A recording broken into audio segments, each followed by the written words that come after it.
According to AAA, gas prices across the state have gone up, and just in time for Labor Day weekend. CBS 42's Maddie McQueen joins us now live. And Maddie, you spoke with some drivers today. How are they feeling about those gas prices? Carly, no one likes it when the price of gas goes up, but for the people I talked with earlier this afternoon, they say they feel like it's something they still have to buy, even when that price tag starts to creep up. I remember in high school when it used to just be like $1.16.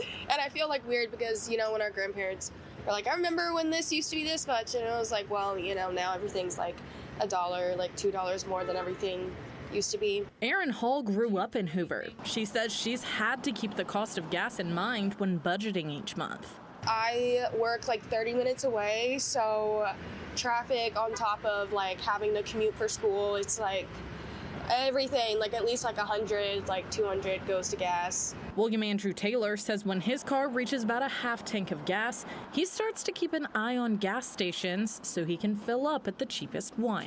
Whatever on the signage, whatever is posted, like 284, and then some is 280, 64, stuff like that.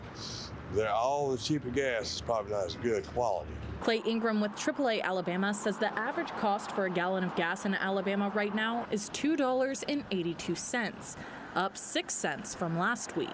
That's more than we've seen over the last 6 months, to be honest.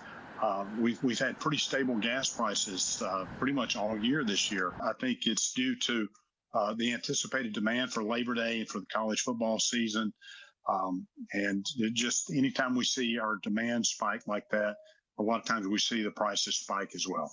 But it's not all bad news for those planning road trips for Labor Day. Ingram doesn't think the prices will fluctuate much more throughout the holiday weekend. The thing to remember, though, is the price is actually an average.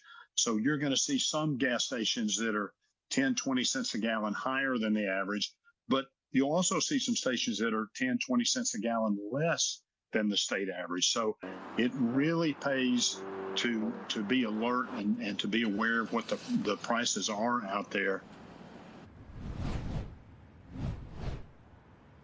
AAA has a feature online called Triptych that you can use to help plan your travel. All you have to do is put in your starting and your ending destination, and then you're able to see all the gas stations along that route. And not only just the gas stations, you're able to see what the price per gallon is at each one of those stations. Reporting live in Birmingham, Maddie McQueen, CBS 42 News.